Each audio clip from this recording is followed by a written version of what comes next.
When the Third Reich collapsed, the bodies of German women became the new battlefield. Those who fell were no longer soldiers. They were civilians, mothers, children, old women. The war didn't end in 1945 for them. A different kind of violence began, without uniforms, without fronts, without protection.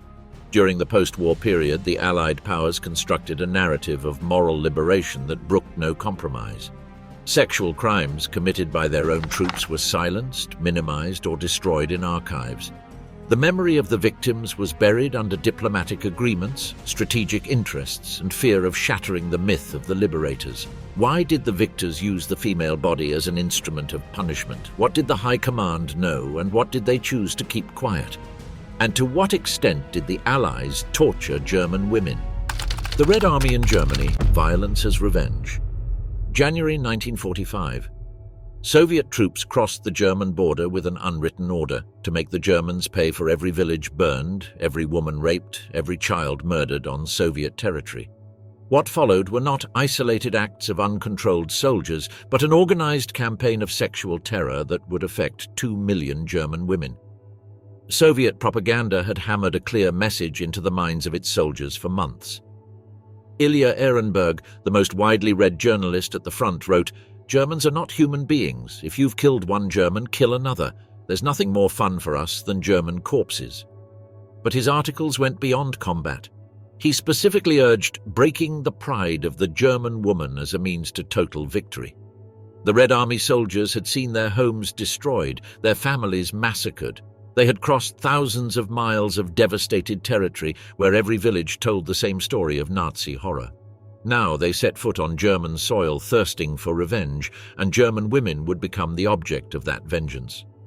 The first documented case occurred in Nemmersdorf, East Prussia. Soviet troops entered the town on October 21, 1944. When the Germans temporarily recaptured it days later, they found a blood-curdling scene.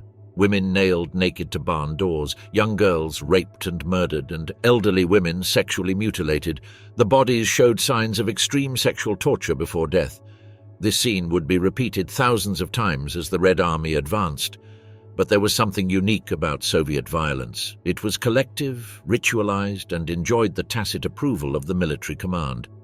Stalin himself expressed his philosophy on the matter when he was informed about the mass rapes. "You have to understand the soldier who has traversed thousands of kilometers through blood and death and wants to have fun with a woman." In Königsberg, soldiers held contests to see who could rape the most women in one night. In Rockwar, they established forced brothels where German women were kept as sex slaves for entire battalions. In Berlin, rape became a public spectacle. Soldiers raped women in the streets while others queued up waiting their turn. The numbers reveal the magnitude of the horror. In Berlin, at least 100 women were raped during the final battle. Many were assaulted between 15 and 70 times by different soldiers. Hospitals reported that 90% of Berlin women had contracted venereal diseases by August 1945. Thousands died from internal bleeding, infections, or suicide. Soviet rape methods followed consistent patterns that suggested organization rather than chaos. Soldiers systematically searched each building, separated the men from the women, and then proceeded with gang rapes that could last for hours. They ignored age. Medical records list victims ranging from 8-year-old girls to 84-year-old women. Anna, a 22-year-old Berliner, survived to tell her story decades later. 12 soldiers arrived. They raped me in turns throughout the night. When one ended, the next began. They told me it was the price for Hitler. By dawn, I could no longer walk. They left me bleeding in the basement with my crying baby beside me. Sadism reached unimaginable levels. In Silesian villages, soldiers impaled pregnant women and nailed live babies to church doors. In Pomerania, they staged public rapes in village squares, forcing entire families to witness the abuse. Those who tried to intervene were immediately executed. Soviet officers not only tolerated but actively participated. General Fyodor Tolbukin allowed his troops to play for 3 days in each captured city. Marshal Georgy Zhukov stipulated that civilian complaints about violations would be systematically ignored. Violation had received official sanction. German women developed desperate survival strategies. They cut their hair, dressed like old women, and hid in basements for weeks. Many committed suicide rather than face rape. In Demmin, 900 people committed suicide collectively when the Red Army arrived. Mothers poisoned their daughters and then killed themselves. But perhaps most revealing was the attitude of the soldiers themselves. In later interviews, Soviet veterans spoke openly about rape as if it were a matter of course. "We had been 4 years without women," explained one former sergeant. "The Germans had killed our wives. It was only right that we take theirs." A Red Army telephone operator later expressed, "We wanted to see the Germans humiliated as they had humiliated us. Seeing their wives cry gave us satisfaction. It was our revenge." This mentality wasn't individual, it was institutional, promoted from above and celebrated within the ranks. The Soviet medical system meticulously documented the consequences of these rapes, but the reports were immediately classified. Epidemics of syphilis and gonorrhea spread among both German soldiers and victims. Thousands of women were rendered sterile. Others developed severe psychological disorders that left them permanently disabled. The children born of these rapes, known as Russian children, grew up without a paternal identity and were often rejected by their own traumatized mothers. It is estimated that at least 150 children were born as a direct result of rape by Soviet troops, creating a generation scarred by the sexual violence of war. The most disturbing aspect of the Soviet case was not the numbers, but the systematization. Rape was not a military act of disorder, but an unofficial state policy. It was institutionalized revenge, deliberate national humiliation, psychological warfare taken to its ultimate consequences. The Red Army had turned the German female body into the final battleground of World War II. French goumiers, the silenced ritual of war. May 1945. While the world celebrated the Allied victory, a tragedy unfolded in the valleys of Baden-Württemberg that France would do everything possible to erase from history. French colonial troops, especially the feared Moroccan goumier, perpetrated atrocities that rivaled the brutality of any army in the war. However, unlike other Allied crimes, these would remain hidden for decades. The goumiers arrived in Germany with a blood-curdling reputation. In Italy, after the Battle of Monte Cassino, they had systematically raped between 2 and 7 Italian women in what became known as le Marocchinate. The French High Command was fully aware of this history, but decided to deploy these troops on German territory without any special restrictions. Military effectiveness mattered more than civilian protection. General Jean de Lattre de Tassigny received the first report of mass rapes on April 8, 1945, just days after the Rhine crossing. The report, sent from Freudenstadt, described an orgy of violence that had left dozens of women dead and hundreds raped. De Lattre's response was revealing. He filed the document and transferred the troops involved to another area. The methods employed by French colonial troops differed significantly from those of other armies. While the Soviets raped out of revenge and the Americans out of opportunism, the goumiers turned rape into a total war ritual. They tortured their victims for hours, sexually mutilated them, and frequently murdered them in particularly cruel ways. In Pforzheim, the goumiers established what German documents called rape camps. They captured women from across the region, concentrated them in abandoned buildings, and subjected them to collective abuse for days or weeks. Those who survived were released as a warning to other women, while many simply disappeared. 19-year-old Marie Kessler was captured in a night raid in Karlsruhe. Decades later, she would recount, "I was taken with 12 other women to an abandoned factory. For 5 days, groups of soldiers raped us continuously. They gave us no food or water. When they finished with a woman, they beat her unconscious. 4 women died there. I pretended to be dead so they would leave me alone." German medical records from the region reveal gruesome details about the torture methods used. Victims arrived at hospitals with injuries doctors could barely describe, objects thrust into the genitals, amputated breasts, mutilated reproductive organs. A medical report from Baden-Baden records, "The injuries observed suggest extreme and premeditated sadism, far greater than that observed with troops of other nationalities." The French institutional response was a masterclass in cover-up. When German civilian complaints were received, they were immediately reclassified as minor disciplinary problems. French military doctors were ordered not to document cases of venereal disease that might suggest rape. Chaplains who reported abuse were transferred or threatened with courts-martial. Colonel Pierre Mesmer, later Prime Minister of France, personally oversaw the destruction of compromising documents. In an internal memorandum of 1946, he wrote, "France's reputation as a civilizing power cannot be tarnished by allegations about the conduct of colonial troops. These documents must not exist." Thousands of reports, testimonies, and medical evidence were burned or moved to inaccessible archives. The conspiracy of silence also extended to German authorities. Konrad Adenauer's new government, desperate to reintegrate into the Western world, avoided any accusations that might complicate relations with France. The victims were doubly betrayed, first by their attackers, then by their own political leaders. Surviving testimonies reveal unique patterns of violence. The Goumiers specifically targeted virgins and pregnant women for special torture. They developed rape rituals that included ceremonial mutilation and ritualized murder. In some villages, they raped women in front of crucifixes in churches as a deliberate desecration of Christian symbols. Elisabeth Weber, raped in Rastatt at the age of 16, recalled, "They didn't just rape me, they cut my hair, marked my face with razor blades, and forced me to utter blasphemies while they tortured me. They told me they wanted me to remember forever that I had been possessed by Africa. The hatred in their eyes was different. It wasn't lust, it was ritual." The exact figures remain disputed due to the cover-up, but conservative estimates suggest that at least 15,000 German women were raped by French colonial troops.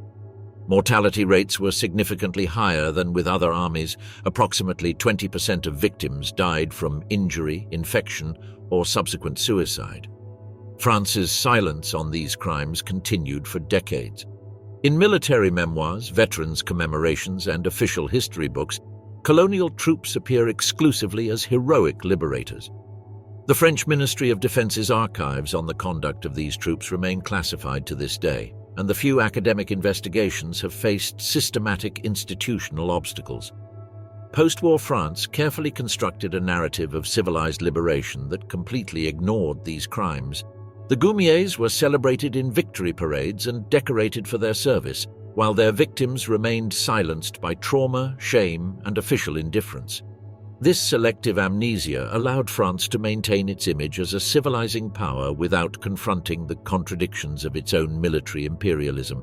The children born of these rapes, known as enfants de la guerre, grew up without a paternal identity and were often abandoned by mothers unable to process the trauma.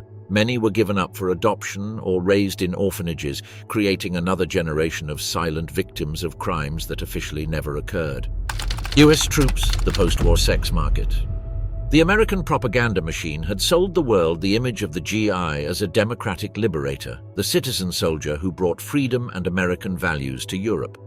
This narrative, reinforced by Hollywood and the mass media, obscured a much more complex reality. Thousands of American soldiers committed sexual crimes that directly contradict the official heroic image, revealing the tensions between declared ideals and actual behavior under military occupation. The American case presents unique characteristics that distinguish it from other militaries. While the Soviets raped out of institutionalized revenge and colonial troops out of ritualized sadism, American soldiers developed a seemingly more civilized but equally devastating system of sexual coercion, the exchange of survival for sex in an occupation economy where they controlled all vital resources.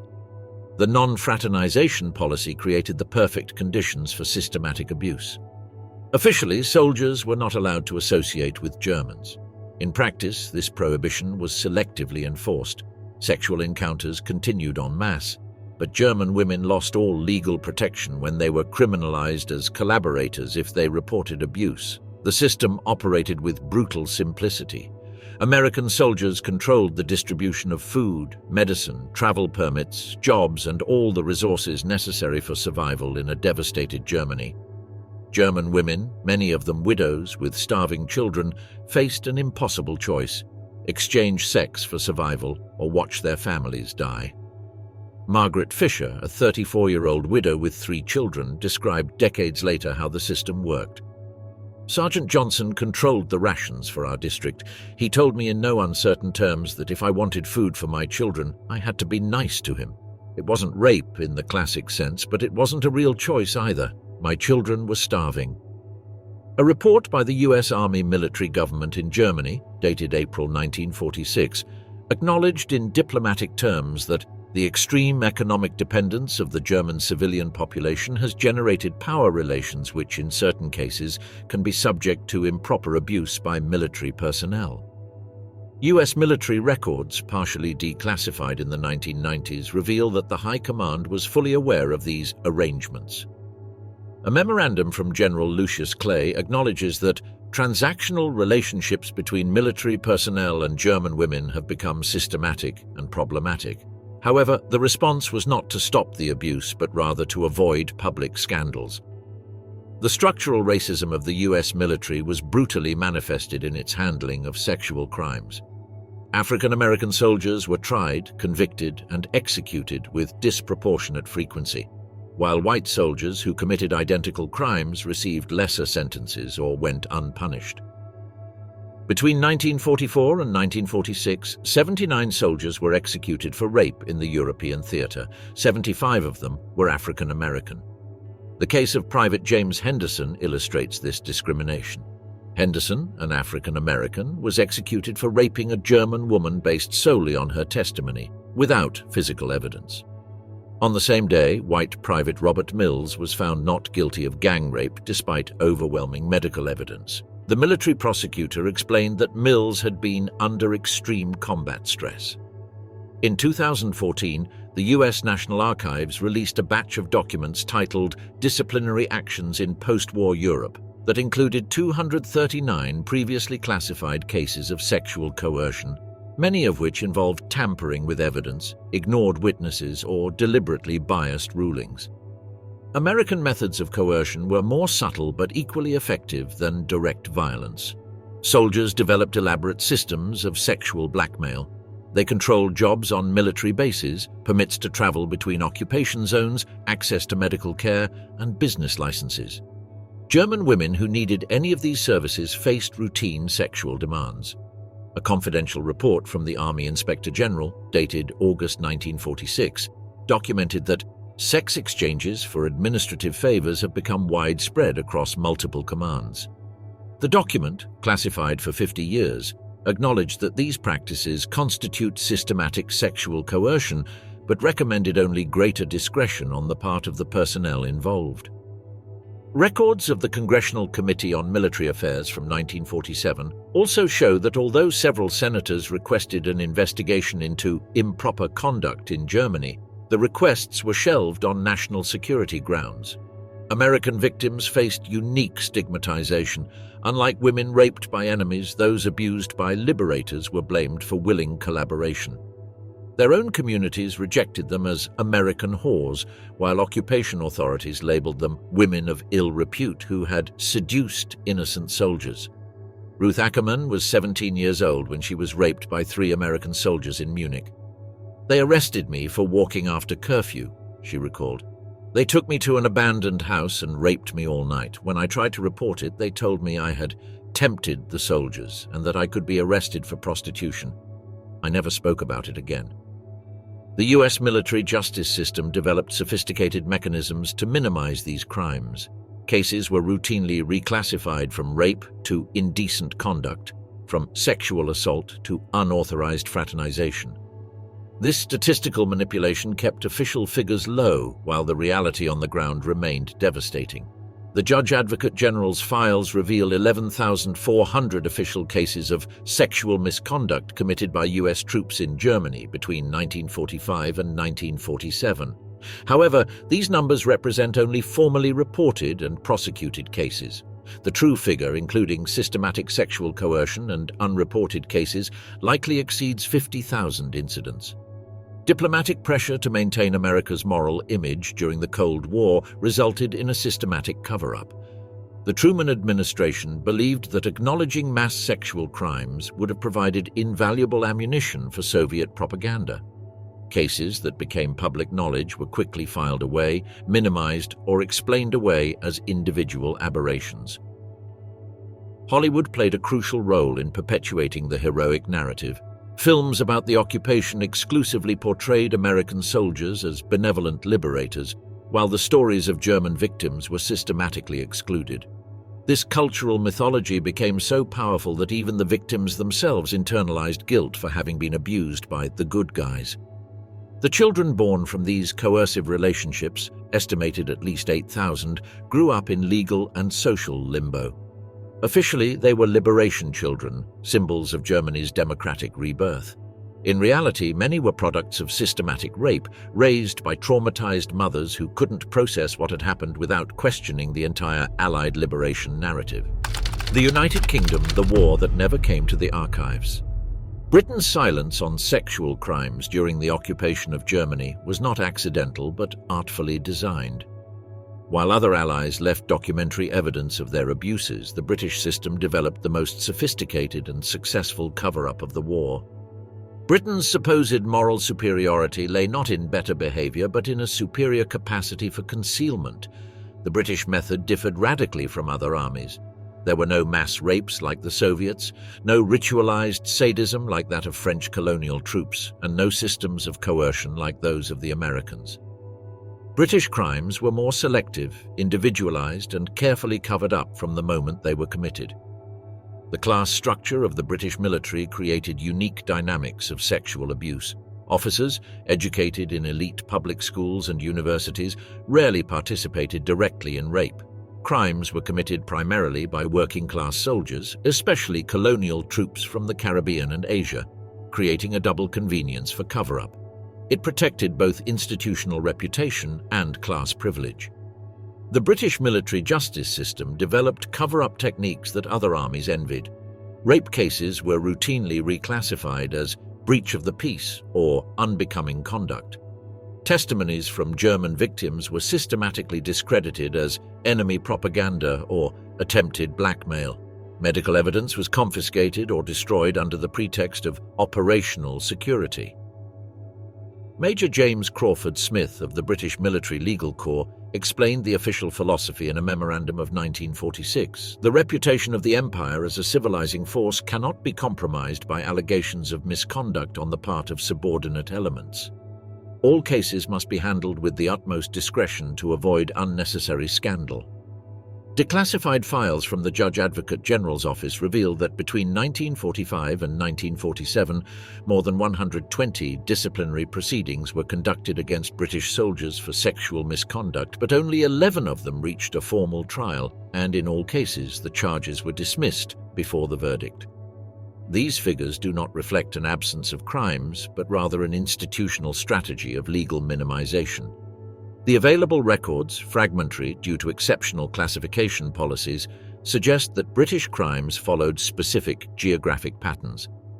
The rapes were concentrated in rural areas of Schleswig-Holstein and Lower Saxony, where military oversight was limited and victims had less access to reporting authorities. In Celle, one documented case involved soldiers of the Yorkshire Regiment who set up what they described as an entertainment service for passing officers. Young German women were recruited through promises of work at the military base, then held in barracks and forced to provide sexual services. The case was only discovered when one victim escaped and reached German civilian authorities. The institutional response was revealing. Instead of investigating and punishing those responsible, the High Command transferred the entire regiment to another area and classified the incident as an internal disciplinary problem satisfactorily resolved. The victims were threatened with arrest for association with enemy military personnel if they spoke publicly about the case. British colonial troops presented special cover-up problems. Caribbean and Asian soldiers, subjected to systematic racism within the British Army itself, vented their frustrations through sexual violence against German women. British officers, more concerned with maintaining racial hierarchies than protecting German civilians, tolerated these abuses as a safety valve for racial tensions. In Hanover, a battalion of Caribbean troops established what internal documents described as an unofficial entertainment district. German women were requisitioned for sexual services through an organized shift system. British officers were aware of and tolerated the system, considering it preferable to more serious disciplinary problems among racially tense troops. Brigadier Geoffrey Thompson, the regional commander, wrote in his diary, "The colored troops require certain arrangements to maintain morale and discipline. Better that they vent their anger on Fräuleins than cause trouble with our personnel. It is a practical solution to a delicate problem. A number of Internal War Office reports, currently held by the National Archives, UK under special classification, remain inaccessible even after requests under the Freedom of Information Act. Some documents carry retention labels dating back to 2070, indicating the continued sensitivity of the subject. British documentation methods were uniquely sophisticated.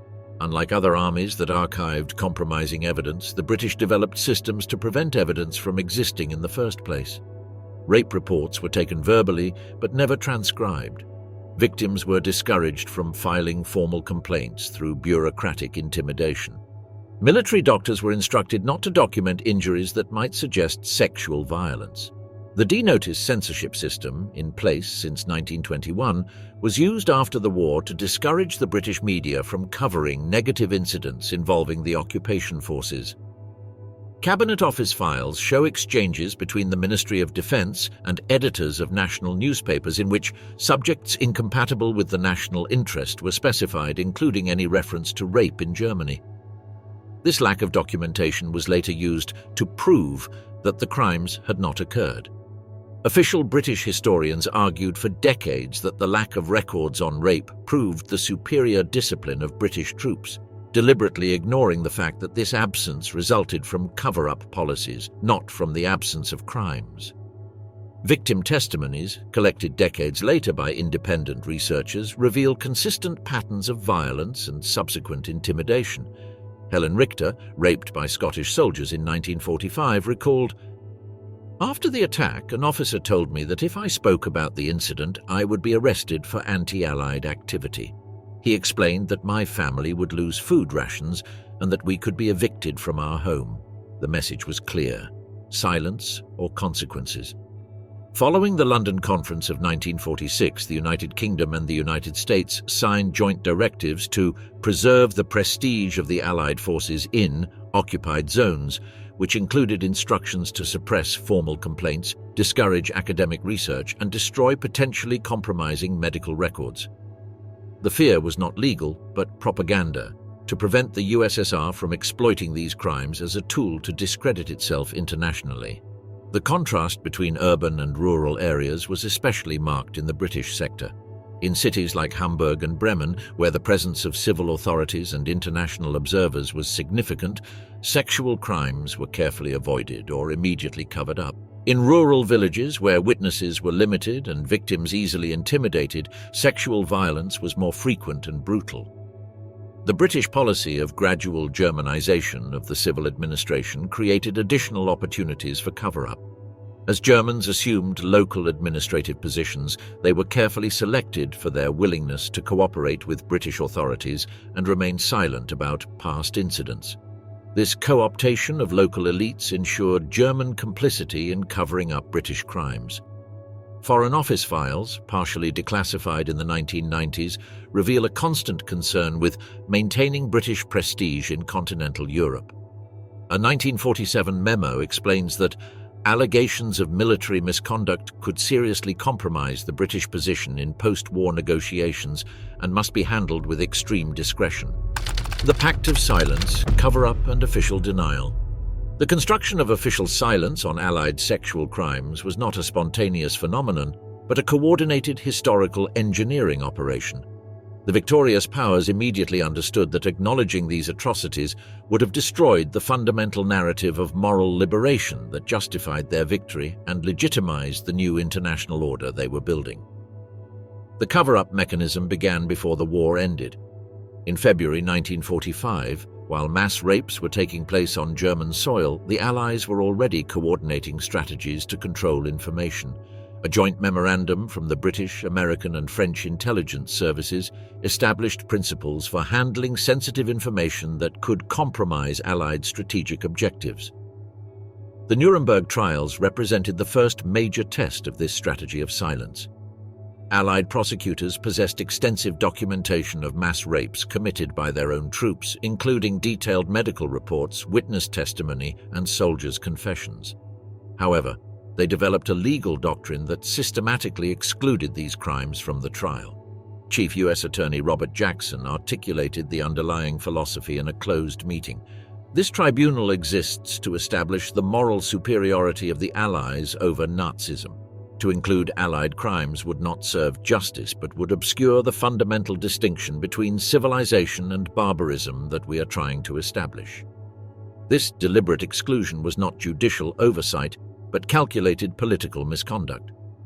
Allied sexual crimes were reclassified as internal disciplinary incidents outside international jurisdiction. A perverse legal precedent was thus created. The same acts constituted war crimes when committed by Germans, but military indiscipline when perpetrated by Allies. File manipulation reached industrial proportions. Each Allied power developed sophisticated systems to control, alter, or destroy compromising evidence. The Soviets simply classified everything as a state secret and moved documents to inaccessible archives in Moscow. The West employed more subtle but equally effective methods. The American system was paradigmatic. General Marshall issued Directive 47G in August 1945, establishing that all reports of sexual misconduct by Allied personnel would be automatically classified and transferred to a special Pentagon unit. This unit, known as the Historical Revision Section, had an explicit mandate to protect the institutional reputation through appropriate handling of sensitive information. The section employed sophisticated document manipulation techniques. Original reports on violations were edited to remove specific references, reclassified under vague categories such as disciplinary problems, and then filed in scattered locations to hinder future investigations. The most compromising documents were simply destroyed, with records of the destruction also classified. France developed perhaps the most effective evidence disposal system. The Service Historique de l'Armée de Terre established protocols requiring national security review for all documents related to colonial troops. In practice, this meant the automatic destruction of any material that might suggest improper behavior by African soldiers under French command. Colonel Henri Zeller, director of the service, explained the policy in a 1947 memorandum. The greatness of France depends on maintaining the image of its armed forces as instruments of civilization. Documents that contradict this image do not serve the national interest and must be eliminated to avoid future misunderstandings. The United Kingdom employed even more sophisticated methods. Instead of destroying compromising documents, they developed perpetual classification systems that made access impossible without the Prime Minister's authorization. The Official Secrets Act was interpreted to mean that any investigation into British military conduct in Germany constituted a threat to national security. Cabinet Office files reveal secret meetings between 1946 and 1948 where ministers discussed long-term handling of sensitive information about the occupation. Winston Churchill, then leader of the opposition, warned that revelations about military misconduct could be exploited by enemies of the empire and must be protected by permanent classification. An internal instruction from the British Ministry of Defence in 1949 mandated that any document directly referencing sexual assault by British troops should be withdrawn from circulation and returned to the National Archives only on condition that it be sealed for 75 years. Such measures deliberately prolonged public access to evidence that would have allowed for a more comprehensive investigation into the extent of the problem. The international coordination of the cover-up was formalized through secret agreements between the Allied powers. The London Protocol of 1947, classified until 1997, established standard procedures for handling sensitive historical information that could affect Allied relations or compromise shared strategic objectives. This protocol created mechanisms for mutual consultation before declassifying any documents related to military conduct during the occupation. In practice, it meant that each power had veto power over revelations that could be embarrassing to any ally. The result was a coordinated silence that lasted for decades. Even on the ground, instructions to suppress civilian complaints were applied. A U.S. memorandum from the Office of Civil Affairs in Stuttgart, 1946, ordered military authorities to ignore complaints from German civilians for cultural objectivity, and suggested redirecting such complaints to internal channels where it was specified no official records should be kept unless there were military witnesses. The manipulation also extended to the emerging academic narrative. Universities that received government funding for historical research were subtly steered toward appropriate topics. Projects on Nazi crimes received generous support, while research on Allied behavior faced bureaucratic and financial obstacles. Professor James Davidson, a historian at Cambridge who attempted to investigate British crimes in 1952, described the pressures he faced. "My research proposal was rejected for not serving the public interest. Colleagues warned me that persisting could harm my academic career. The message was clear: some topics were off-limits." In West Germany, modern history programs run by regional universities were periodically reviewed by joint German-Allied committees. These committees could veto projects deemed politically inappropriate. In 1953, the University of Heidelberg shelved a doctoral thesis on sexual violence during the occupation period after receiving diplomatic warnings from the American embassy. The press was also carefully managed. Editors of major newspapers received regular briefings from intelligence services on appropriate editorial lines regarding occupation issues. Stories about Allied crimes were systematically discouraged as unnewsworthy or potentially divisive to national unity. Lord Beaverbrook, owner of the Daily Express, explained the policy at an editorial meeting in 1948. "Our role is to build national morale, not cast doubt on our war heroes. Stories that tarnish the reputation of our armed forces do not serve the public interest, no matter how true they are." Post-war radio programs were also filtered. In the British occupation zone, the BBC and other broadcasters under Allied supervision were instructed to avoid any content that might reinforce revanchist sentiments or call into question liberation. Censored drafts of documentary programs on post-war Germany exist in the Broadcasting House archive. German complicity added another dimension to the cover-up. The new West German authorities, dependent on Allied support for reconstruction and political legitimacy, systematically avoided any denunciation that might complicate relations with the occupiers. The victims were silenced not only by their aggressors, but by their own governments. Konrad Adenauer established explicit policies of non-confrontation with Allied authorities regarding past incidents. His government instructed local authorities to avoid investigations or public statements that might create unnecessary diplomatic tensions. German victims were sacrificed on the altar of Western reintegration. The German media, controlled by Allied licenses, followed editorial policies that systematically excluded references to sexual crimes committed by the occupying forces. The few mentions that did appear were immediately censored, with threats of revocation of licenses for publications that persisted in anti-Allied propaganda. Victims' organizations that attempted to form were systematically discouraged or dismantled. Women's groups seeking recognition or compensation for abuses faced legal intimidation, social exclusion, and threats of prosecution for subversive activities. The isolation of victims was deliberate and effective. The construction of the Allied heroic narrative became an industry in itself. Hollywood, partially funded by Marshall Plan funds, produced dozens of films that glorified Allied liberation while systematically omitting any reference to crimes committed by the liberating forces. This cultural mythology became so powerful that even the victims internalized guilt for having been abused by the good guys. CIA files, declassified in the 1990s, reveal psychological operations specifically designed to reinforce positive narratives about Allied liberation and counter-Soviet propaganda about Western crimes. These operations included secret funding of books, films, and educational programs that promoted the heroic image of Allied forces. The Cold War provided additional justification for silence. Any revelation about Allied crimes would have been immediately exploited by Soviet propaganda to question Western moral superiority. Sexual crimes became national security secrets, protected by the same logic that protected nuclear plans or intelligence operations. The few voices that attempted to break the silence were systematically discredited. Academics, journalists, or activists who investigated these issues were labeled communist sympathizers, historical revisionists, or simply unpatriotic.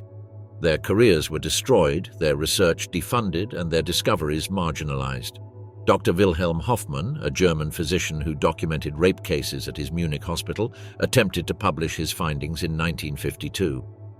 His manuscript was confiscated by occupation authorities. He was arrested for possession of classified material and spent 6 months in prison. After his release, he never mentioned the subject publicly again. The collapse of the Third Reich.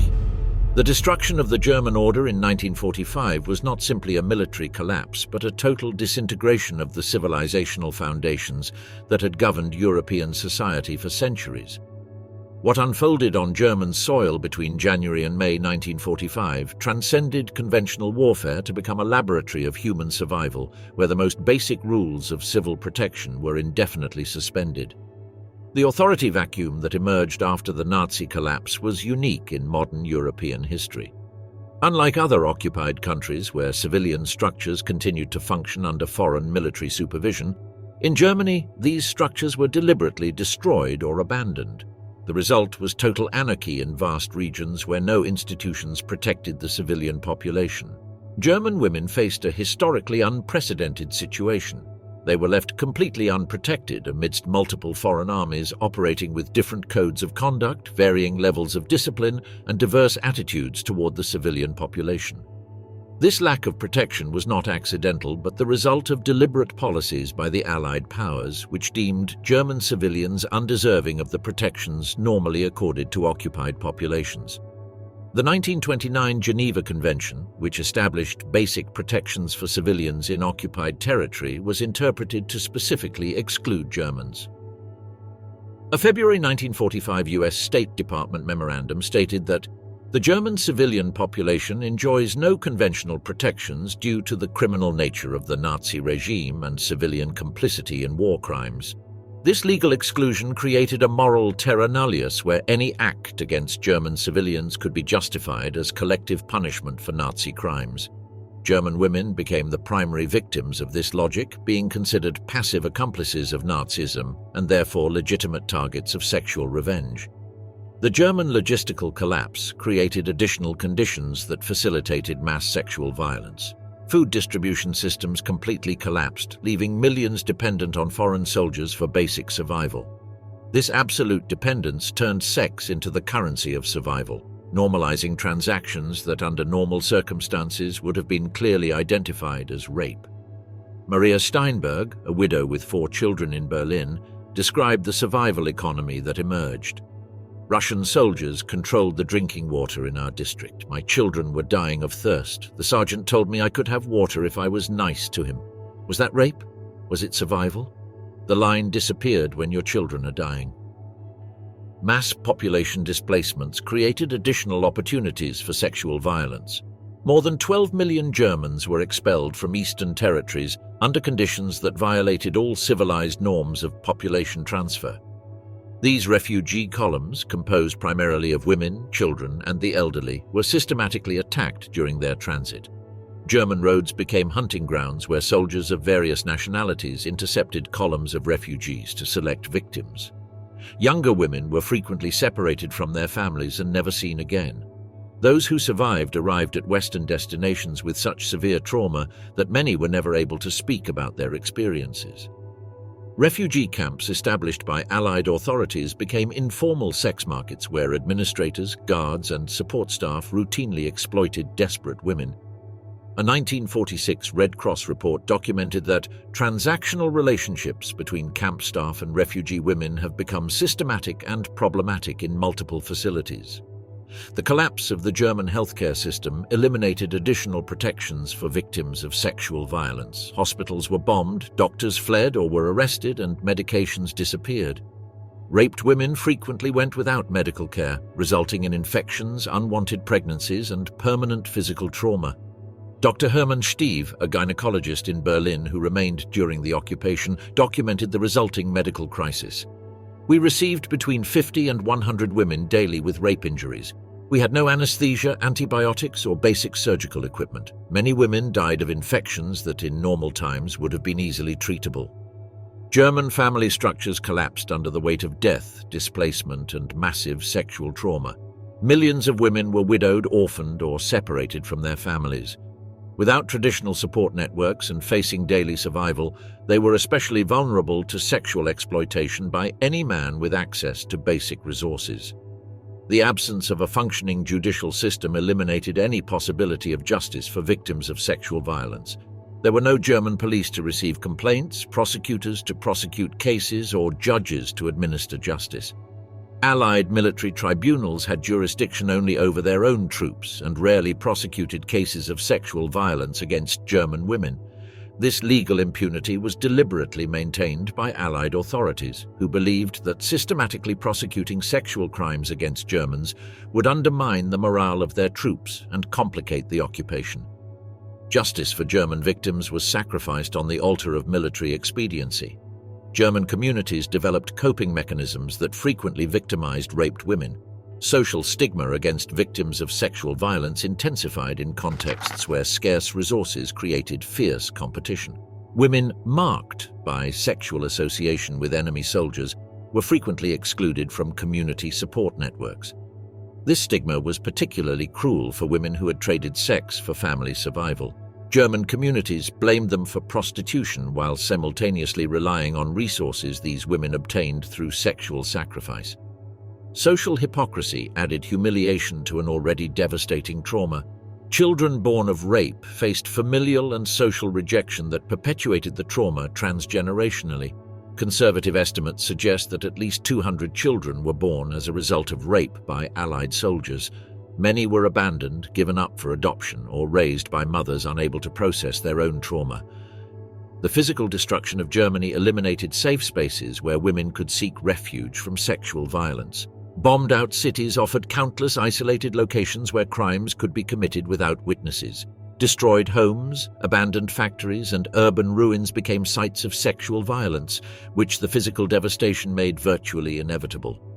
Although documentation is fragmentary, some researchers have pointed out that religious institutions such as Catholic convents and hospitals were not exempt from this type of violence.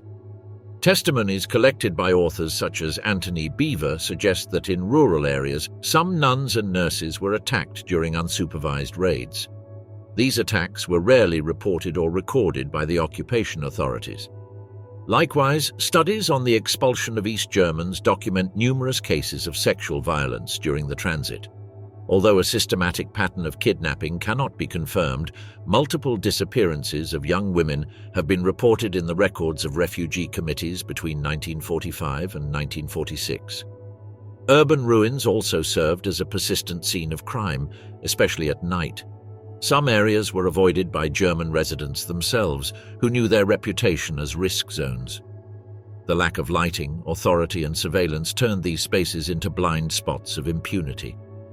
Although there are no formal records documenting forced abortions in Allied military hospitals, some testimonies have been preserved from women who claim to have been medically intervened without their consent.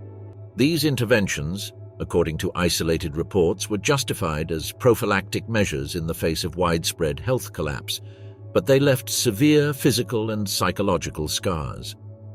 These poorly documented and poorly acknowledged practices were neither widespread nor necessarily systematic, but they do reveal an additional dimension of women's suffering in defeated Germany, that of medical, symbolic, and social violence inflicted on bodies already devastated by war. The collective trauma resulting from this experience permanently marked the post-war German psyche. An entire generation of women grew up with untreated sexual trauma, creating patterns of silence, shame, and family dysfunction that persisted for decades. National psychological recovery was hampered by the inability to publicly process these traumas due to policies of silence imposed by the occupiers and subsequently maintained by German authorities. West German reconstruction was literally built on the traumatized bodies of women whose experiences were systematically excluded from the national narrative. The German economic miracle emerged from a society that had massively repressed sexual trauma without resolving it, creating psychological tensions that would subtly influence German social development for generations.